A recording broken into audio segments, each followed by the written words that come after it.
바라겠습니다. 오늘 설교 본문은 미가서 6장 6절에서 8절 말씀입니다. 제목은 하나님께서 네게 요구하시는 것입니다. 예, 설교하기 전에 잠깐 우리 기도하겠습니다. 아멘. 예, 오늘 하나님의 말씀 미가서 6장 6절에서 8절 우리가 다 함께 한 입으로 봉독했습니다. 하나님께서 나에게 요구하시는 것이 무엇인가? 우리가 이 말씀을 읽어보면 그냥 알 수 있는 말씀이죠. 이 말씀은 하나님이 하신 말씀인데 대언자 미가를 통해서 하나님께서 이스라엘 백성들에게 하신 말씀이고, 이 말씀은 오늘 사는 우리들에게도 하나님께서 하시는 말씀입니다. 이 미가 선지자는 BC 740년경에 부터 활동한 선지자입니다. 미가라는 이름의 뜻은 주와 같은 이가 누구뇨? 라는 그런 뜻을 가지고 있습니다. 미가는 예루살렘에서 남서쪽으로 한 40m 정도 이렇게 내려가면 블레셋의 경계 지방에 모레셋이라는 데가 있어요. 그 지방 출신이에요. 우리가 이사야와 동시대에 살았던 대언자입니다. 이사야도 BC 750년, 700년경의 대언자인데, 이사야는 궁전의 귀족 출신의 대언자였고 궁전 설교가였다면, 이 미가는 시골 출신의 평범한 이런 그 대언자요 설교자였다라고 합니다. 미가서 1장 6절에 그 미가는 남유다와 북이스라엘의 그 남유다에 대해서도 대언을 하고 북이스라엘에 대해서도 대언을 한 유일한 대언자예요. 그러니까 유다에 대해서도 대언을, 하나님의 말씀을 전했고, 북이스라엘에 대해서도 하나님의 말씀을 전한 유일한 대언자였었다. 그래서 1장 6절에 미가서 오늘 1장 6절에 보면 북이스라엘의 수도 사마리아가 완전히 파괴될 것이다, 이런 대언을 했어요. 예언을. 그런데 BC 722년에 사르곤 2세에 의해서 사마리아가 완전히 북이스라엘이 멸망당했죠. 그리고 미가서 1장 9절에 보면 원수들이 남유다의 예루살렘 성문 앞까지 쳐들어올 것이다, 이 말씀을 1장 9절에 예언을 했습니다. 그리고 미가서 6장, 오늘 우리가 6장을 보는데 이스라엘의 회개를 촉구하는 그런 말씀을, 하나님의 말씀을 미가 선지자의 입을 통해서 하나님이 말씀하신 것입니다. 오늘 본문 6장 6절에 내가 무엇을 가지고 주 앞에 나아가며 높으신 하나님 앞에서 절을 할까? 내가 번제 헌물과 일련된 송아지를 가지고 그분 앞에 나아갈까? 그렇게 사람들이 얘기한다는 거예요. 사람들이 그렇게 생각한다는 거예요. 여기에서 보면 무엇을 가지고 하나님 앞에 나아가서 경배할까?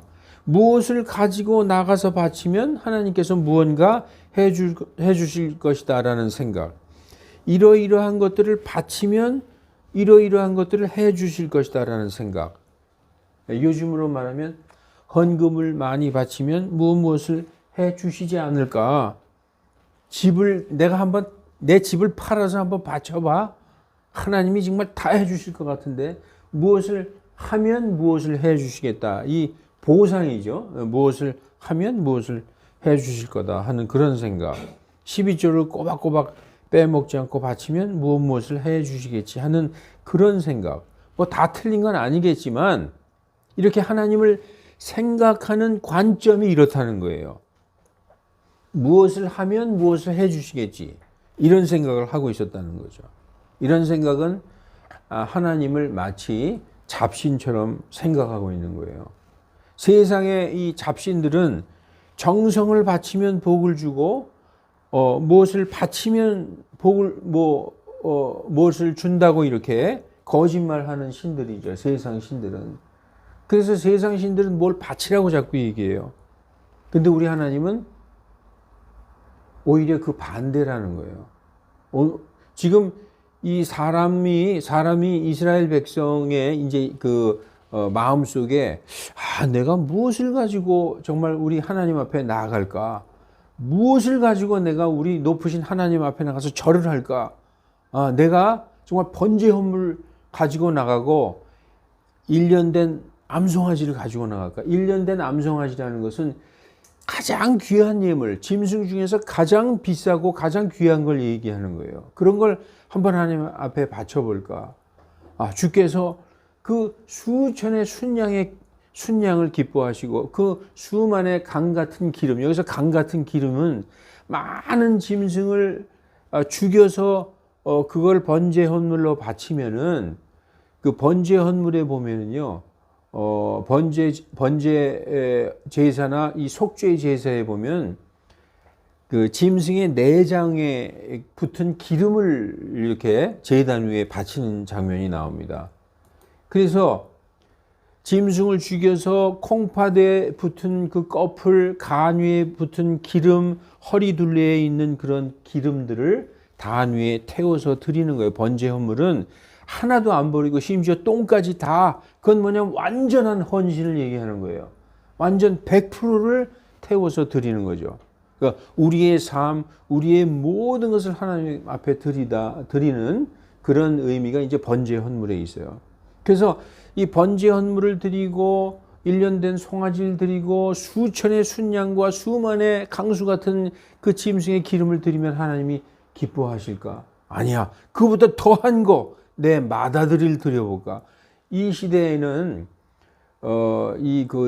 그 가나안의 풍습이 그대로 남아 있었어요. 가나안의 풍습. 정말 인신 제사를 드리는 자신의 아들을 어린 아기를 제사로 드리는 그런 아주 악한 풍습이 남아 있었어요. 그리고 여기서 지금 내 혼의 죄로 인하여 내 몸의 열매, 내 몸의 일부분을 드릴까 뭐 이런 생각까지 하고 있는 것이죠. 그러니까 무엇을 드리면 하나님이 기뻐할까? 무엇을 바치면 하나님이 받아주실까? 지금 그 백성이 이런 생각을 하고 있다는 거예요. 그런데 우리가 8절에 오 사람아, 주께서 네게 선한 것을 보이셨나니 네 하나님께서 네게 요구하는 것이 뭐냐? 오직 공의를 의롭게 행하고 그 다음에 긍휼을 사랑하며 그리고 겸손하게 주 내 하나님과 함께 걷는 것이 아니겠느냐. 하나님이 원하는 것은 무엇을 바칠까? 내 재산을 다 갖다가 바칠까? 내 아들을 한번 바쳐볼까? 이게 아니라 하나님이 오직 내게 요구하시는 것은 이 딱 세 개라는 거예요. 딱 세 개. 무엇을 가지고 주 앞에 나아갈까? 무엇을 가지고 무엇을 바칠까? 그게 아니라 하나님이 원하는 건 이 세 개라는 거예요. 오직 네가 의롭게 행하고 긍휼을 사랑하는 것, 그리고 하나님과 함께 걷는 것 아니겠느냐. 이걸 얘기하는 거예요. 여러분, 오늘 본문에서 하나님께서 나에게 요구하시는 것은 이 세 가지예요. 근데 이 세 가지가 바로 하나님의 속성이에요.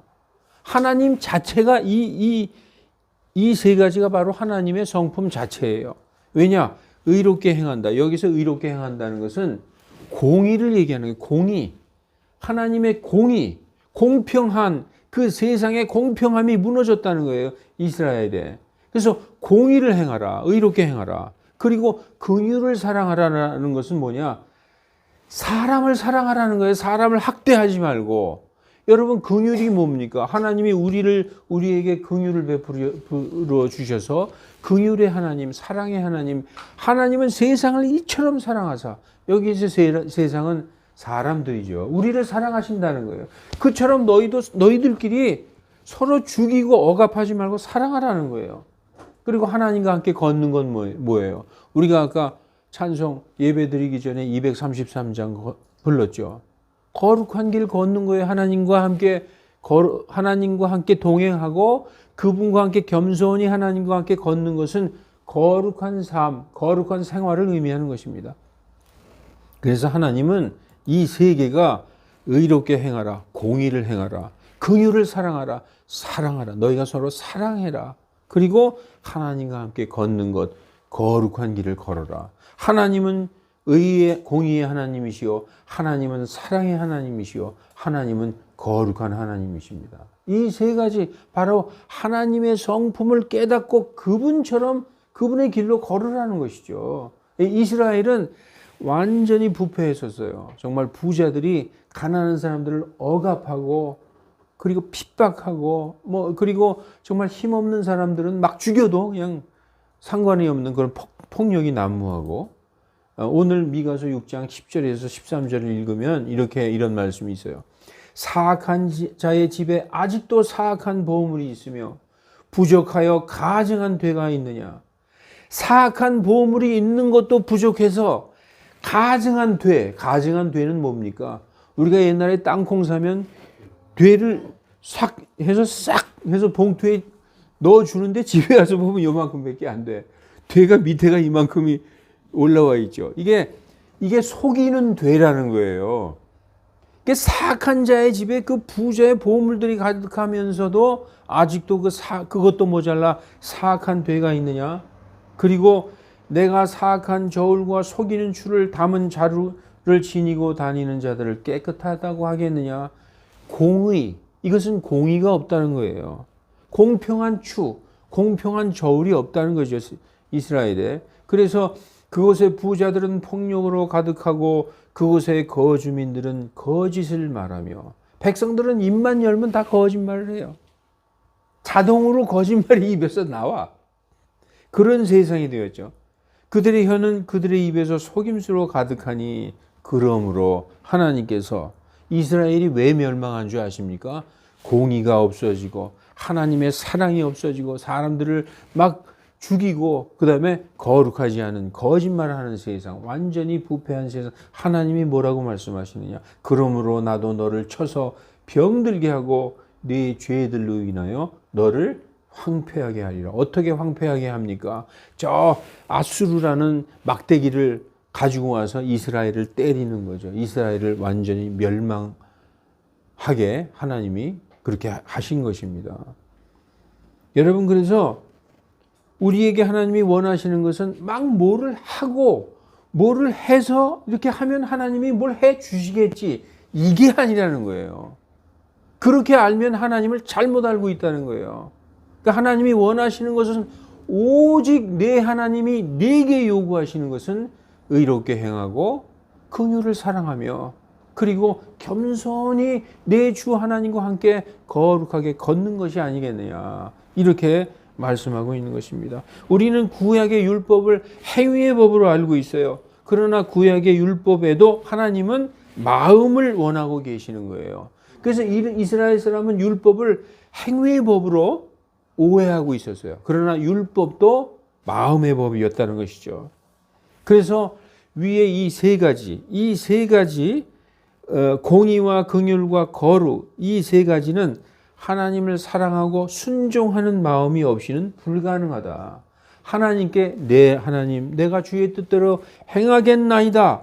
하나님의 말씀이 내가 지금은 이해가 안 되지만 주님께서 말씀하셨으니 내가 그것을 행하리이다 하는 그 순종이 없으면 이걸 할 수가 없다는 거예요. 따라서 구약시대의 이스라엘 사람들이 우리는 하나님의 백성이고 우리는 선택된 민족이라고 자부했지만 구약의 모세의 율법도 행위의 법이 아닌, 육신의 법이 아닌 마음의 법이라는 것을 몰랐기 때문에 이 구약의 이스라엘 사람들이 마음보다 행위로 의롭게 되려고 무엇을 해서 하나님 앞에 의롭게 되려고 애썼던 거라는 거죠. 그런데 오늘 본문 말씀 보니까 하나님은 사람들에게 뭘 요구하고 있어요? 마음을 요구했던 것입니다. 그래서 구약 시대에도 행위로 구원받은 것이 아니라 마음으로 구원받았던 거예요. 마음 속에 뭐가 있어요? 믿음이 있는 거죠. 믿음으로 구원받았다. 구약의 율법을 지켜서 구원받은 사람은 단 한 사람도 없어요. 율법의 행위로 하나님 앞에 의롭다 하심을 얻을 육체는 없나니 단 한 사람도 없다. 그러면 구약에도 무엇으로 구원받았느냐? 믿음으로, 마음으로 하나님 앞에 나아가는, 순종하는 그 마음으로 구원받았다는 것이죠. 여러분, 구약에 대표적으로 하나님에게 버림받은 불쌍한 사람이 하나 있어요. 정말 높은 자리에 올라갔다가 추락한 사울왕이 하나님께서 아말렉과의 전쟁에서 너는 아말렉을 쳐서 완전히 진멸하라.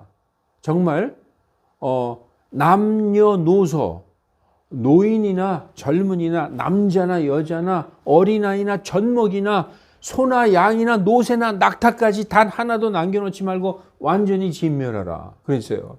그런데 사울이 네 알겠나이다 하고 아말렉과의 전쟁에서 이겼는데 하나님이 다 죽이라고 하신 그 명령을 그것을 그대로 이행하지 않고 병들고 거의 냅두면 죽을 것 같은 그리고 상품으로 가치 없는 거 이런 것만 다 죽였어요. 그래서 아주 좋은 것들이 우리에서 막 우는 소리가 말, 소, 낙타 이런 것들이 있는 소리가 나는 거죠. 그러니까 사무엘이 아니 하나님께서 완전히 진멸하라고 하나도 남기지 말고 다 죽이라고 진멸하라고 명령하셨는데 이게 무슨 소리입니까? 하니까 사울이 변명하죠. 그러니까 그 변명을 듣고 사울이 이렇게 얘기합니다. 사무엘상 15장 22절 23절에 그것들은 좋아서 내가 따로 남겨놨습니다. 나머지는 다 죽였습니다. 사울이 그렇게 얘기하니까 사무엘이 이렇게 얘기합니다. 사무엘이 이르되 누구에게? 사울 왕에게, 이스라엘의 초대 왕 사울에게, 다윗 이전의 왕이죠. 다윗은 두 번째 왕이에요. 첫 번째 초대 왕 사울에게 이르되 주께서 주의 음성에 순종하는 것만큼 번제 헌물과 희생물을 크게 기뻐하시나이까? 보소서 순종이 희생 헌물보다 낫고 귀를 기울이는 것이 순양의 기름보다 나으니. 이게 개역 성경에는 더 멋있게 써 있어요. 순종이 제사보다 낫고 하나님의 말씀을 청종하는 것이 희생물보다 낫다. 이렇게 써 있어요. 그러니까 여러분 무엇을 바칠까, 무엇을 드릴까, 무엇을 가지고 나갈까, 무엇을 바치면 하나님이 기뻐하실까? 아니라는 거예요. 순종이 제사보다 낫다. 희생헌물보다 낫고 하나님의 말씀에 귀를 기울이고 그 말씀에 순종하는 것이 순양의 기름보다 나으니 그 말씀에 거역하는 것은 마술죄와 같고 완고한 것은 자기 뜻대로 하는 거예요. 하나님이 그렇게 말씀하셨지만 성경에 써 있다고 그걸 어떻게 다 우리가 지키고 사냐. 그건 성경인데 내 뜻대로 한다? 이것은 불법과 우상숭배와 같나이다. 왕이 주의 말씀을 버렸으므로 하나님께서도 왕을 버려 왕이 되지 못하게 하셨나이다. 엄청난 말씀을 하죠. 예. 하나님의 말씀에 순종하지 않고 자기 생각대로 한다? 이거는 우상숭배와 불법과 같다는 거예요. 그래서 사울 왕은 그래서 버림받았어요. 그리고 2대 왕이 누가 되는 거예요? 다윗이 되죠. 하나님이 다윗을 향해서 다윗은 내 마음에 딱 합한 자다라고 말씀하고 있어요. 다윗은 하나님 앞에 완전히 순종하는 자였었습니다. 하나님이 제일 기뻐하는 게 뭐냐? 여러분 답이 나와 있죠. 제일 기뻐하는 게 뭐예요? 순종이에요. 순종이에요. 그러니까 하나님은 순종이 제사보다 낫고 하나님의 말씀에 귀를 기울이는 것, 주의 말씀에 청종하는 것이 희생헌물보다 낫다라고 말씀하고 있는 것입니다. 오늘 하나님께서 우리에게 말씀하시는 것은 다시 말해서 하나님께서 우리에게 요구하시는 것, 하나님께서 나에게 요구하시는 것은 무엇이냐? 전부 마음에서 나오는 것. 우리의 마음을 요구하시는 거예요. 순종은 어디에서 나와요? 마음에서 나오는 거잖아요. 그래서 하나님은 네가 뭘 하고 엄청난 일을 하고 막 네 재산을 팔아서 이거도 좋지만 그보다 더 귀한 게 뭐냐? 네 마음을 내게 줘라는 거야. 순종을 내게 하라. 그래서 겸손히 내 하나님과 함께 걸으라라는 말씀은 우리가 하나님과 걸을 때 우리가 만약에 하나님과 걷는다 칩시다. 어떤 사람처럼 막 대통령 앞에서 막 걸어가면 안 되잖아요. 하나님이 먼저 걷고 우리가 그 하나님의 뒤를 따라가면서 걷는. 여러분 만약에 하나님과 함께 걸을 때 하나님 앞에서 막 걸어갈 거예요? 하나님이 걸어가면 하나님 뒤에 이렇게 겸손히 따라가잖아요. 그거 뭘 얘기하는 거예요? 겸손히 내 주 하나님과 함께 걸으라는 것은 주님에게 순종하라는 거예요. 주님의 말씀에 순종하면서 내 인생을 살라는 그런 말씀이죠. 뒤에서 하나님을 따라 걸어야 한다. 이것은 하나님의 말씀을 따라 걸으라. 말씀에 순종하는 삶을 의미하는 것입니다. 그러면 순종하려면 좋아요. 이제 알았어요. 하나님이 제일 기뻐하시는 것이 순종이다. 순종하려면 하나님께서 우리에게 원하는 것이 무엇인지 알아야 순종할 게 아니에요. 여러분, 그죠? 하나님이 우리에게 원하는 것이 순종이다. 그러면 그것을 원하는 걸 알려면 성경을 읽어야 하나님의 마음을 알 수 있어요. 성경을 읽어야. 여러분, 하나님은 우리에게 의롭게 행하라, 긍휼을 사랑하라, 그리고 주 내 하나님과 겸손히 걸어라. 요 세 개구나. 난 다 알았다. 간단하네. 이 세 가지를 이렇게 두꺼운 성경에다가 다 기록해 놓으신 이유가 있어요. 그래야 성도들이 이럴 때도 이렇게 우리 믿음의 사람들이 했구나. 이것이 순종이구나 하는 것을 여기에 기록해 놓으신 것입니다. 여러분, 하나님은 인격적인 하나님이세요. 인격적이다. 여러분, 하나님은 인격적이다 할 때 이게 무슨 뜻인지 여러분 이해가 가십니까? 하나님이 인격적이시기 때문에 우리를 인격적으로 대한다는 거예요. 그래서 우리도 하나님을 인격적으로 대해야 된다는 거예요. 인격적이라는 건 뭐냐? 하나님은 이렇게 이성을 갖고 논리적으로 얘기하시는 분이시라는 거예요. 그래서 때로는 기뻐하시기도 하고 슬퍼하시기도 하고 화를 내고 막 분노하시기도 하고 그런 것을 다 가지고 계시고 있다는 것이죠. 그래서 인격적으로 하나님과 대화해야 된다는 거예요.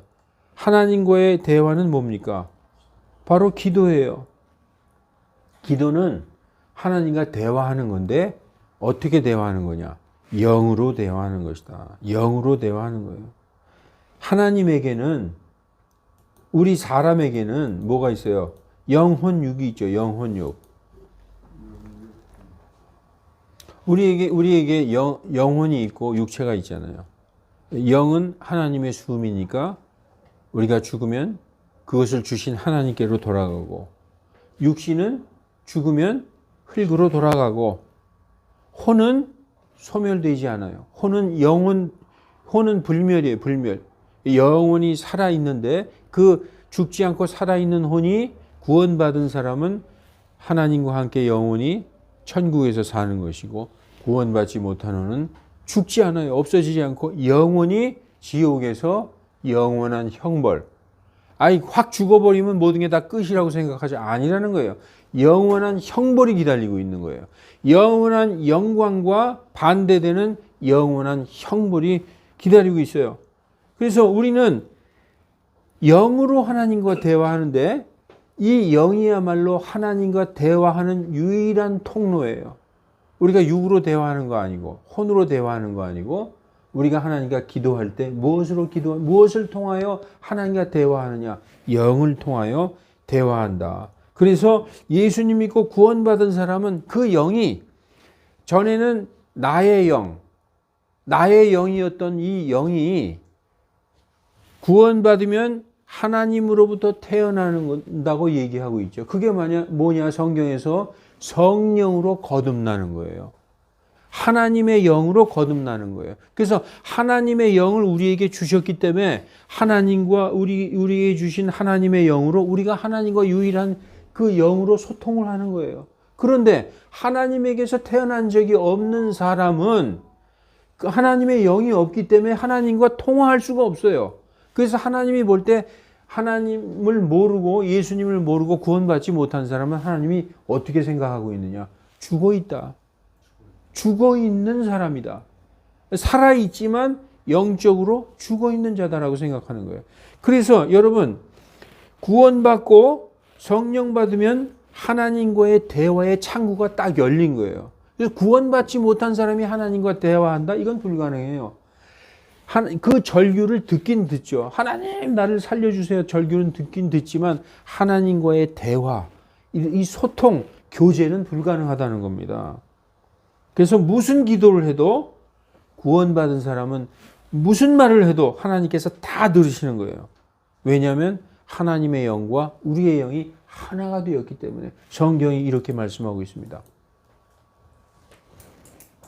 고린도전서 2장 11, 12절 사람의 일들을 사람 안에 있는 사람의 영 외에 누가 알리요?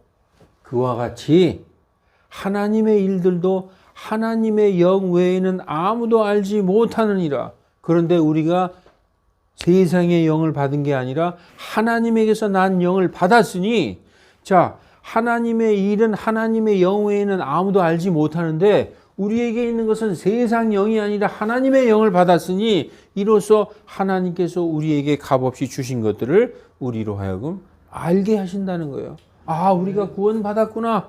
아, 하나님이 우리를 사랑하시는구나. 우리의 말씀을 듣는구나. 우리를 용서하시는구나. 이거를 다 영적으로 하나님과 교제한다는 거예요. 이것을 뭐라고 그래? 영교라고 그래요. 영교. 영적인 교제.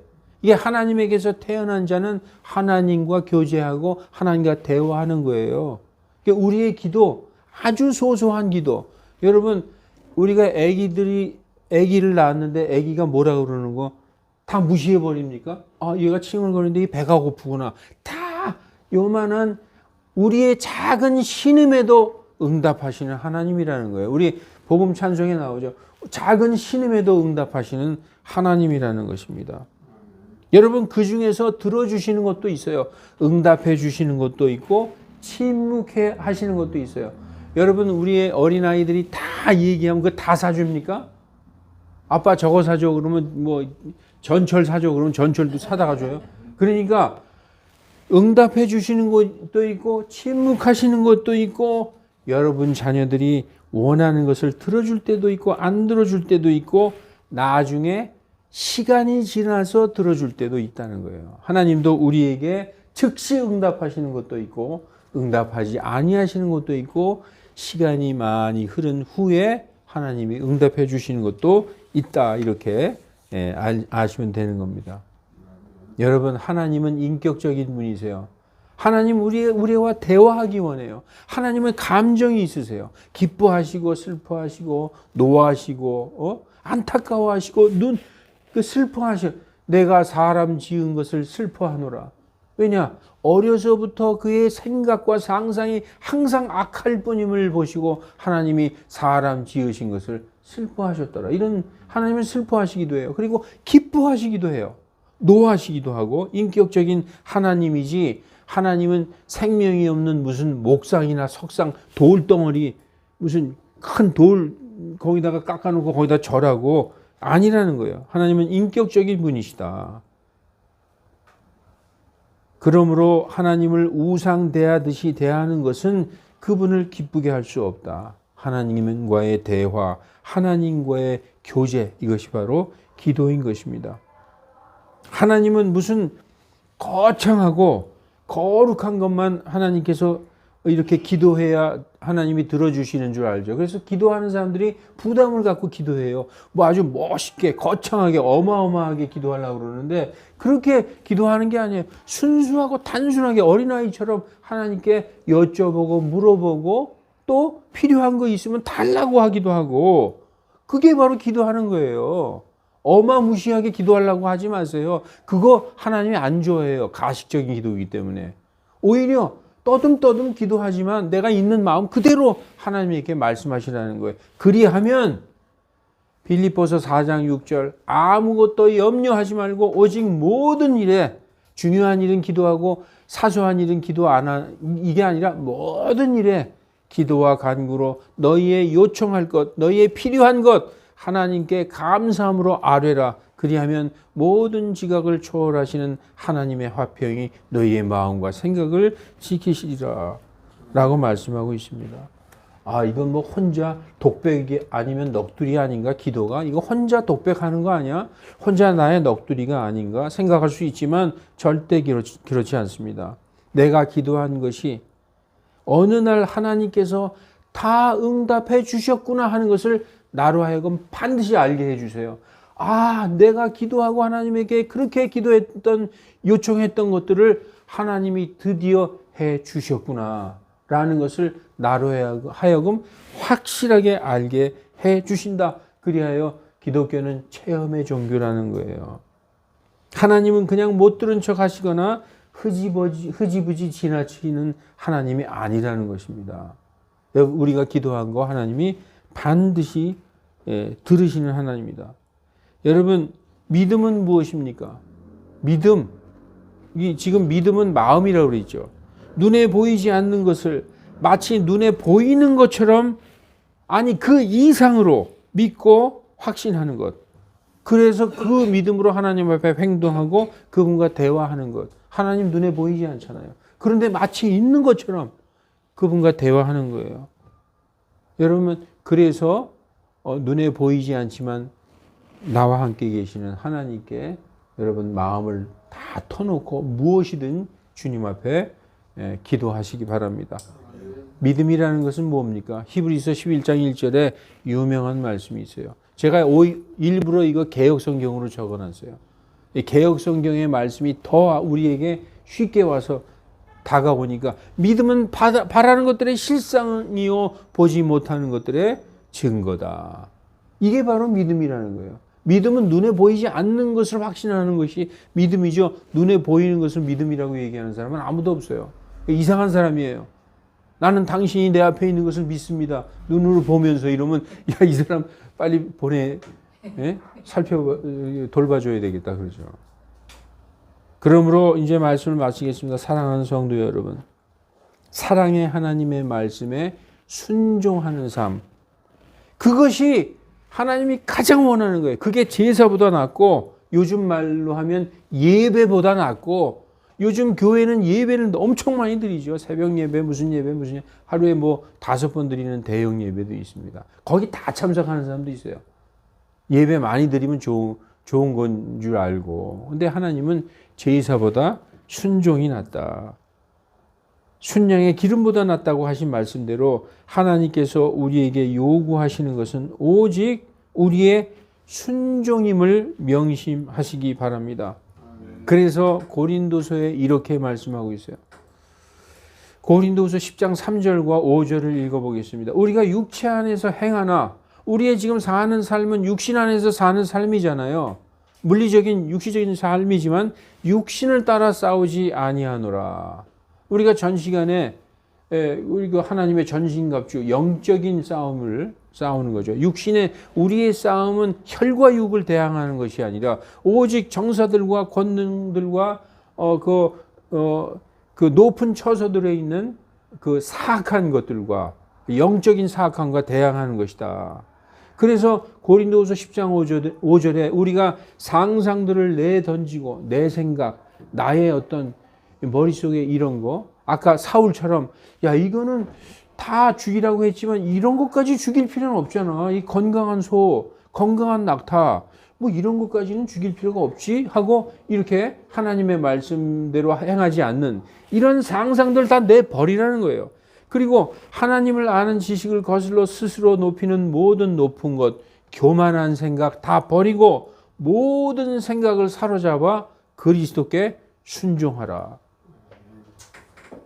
그 순종이 이루어질 때 모든 불순종을 응징할 준비를 갖추고 있노라. 이렇게 성경은 말씀하고 있는 것입니다. 성경은 우리의 순종을 가장 큰 믿음으로 말씀하고 있어요. 순종이 가장 큰 믿음이다. 그래서 예수님도 하나님께 순종하심으로써 우리에게 본을 보이셨다. 그냥 예수님은 그냥 순종 안 했는데 워낙에 하나님의 아들이니까 자동으로 아니라는 거예요. 예수님도 순종하심을 우리에게 보이셔서 본을 보이셨다라고 성경은 말씀하고 있습니다. 히브리서 5장 8절 그분께서 예수님께서 하나님의 아들이실지라도 고난받으신 일들로 십자가의 고난을 통하여 순종을 배우사 완전케 되셨은즉 심지어 우리의 주님이신 예수님은 워낙에 원래 완전하신 분이에요. 그런데 사람의 육신을 입고 사람으로서 이 연약한 육신으로서 그 고난을 통해서 십자가의 고난을 통해서 순종을 배우셨다. 그래서 완전케 되셨은즉 너희도 자신을 그분께 순종하여 자신을 순종하는 모든 자에게 영원한 구원의 창시자가 되셨다라고 말씀하고 있습니다. 여러분, 성경 읽고 그 말씀에 완전히 순종하는 우리 모두가 되기를 우리 주 예수 그리스도의 이름으로 축원합니다. 아멘. 기도하시겠습니다. 하나님 아버지, 세상은 날로 악해가고 교활해져 가며 서로 속이고 속는 세상이 되어가지만 우리 하나님의 자녀들은 날로 순수하고 단순한 마음으로 하나님의 말씀에 따라 걷는 신실한 자들이 되게 하여 주시옵소서. 세상의 마음을 뺏기지 않게 보호하여 주시고 전신갑주와 하나님의 성령의 검으로 사탄 마귀와 싸워서 항상 이기는 자들이 되게 하여 주시옵소서. 무엇보다도 우리 교회의 형제 자매들이 성경 말씀을 주야로 읽고 묵상하며 하나님께서 우리에게 요구하시는 것이 무엇인지 분명히 알고 그 뜻에 순종하여 살아가며 하나님의 기쁨이 되는 장성한 분량의 성도들이 다 되게 하여 주시옵소서. 그리하여 하나님의 긍휼로 복음을 전포하고 믿지 않는 자들에게 복음을 선포하는 신실한 전도자들이 다 되게 은혜 베풀어 주시옵소서. 주 예수 그리스도의 이름으로 기도하옵나이다. 아멘.